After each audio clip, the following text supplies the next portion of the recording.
How to add purchase preference in Amazon shopping. In this video, I'm going to show you how you can add it. First of all, open the application.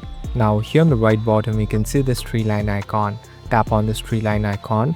Here on the right top, you can see your account. Simply tap on your account. Now slowly scroll down. Here you'll be able to find the option called your purchase preferences. Simply tap on this option.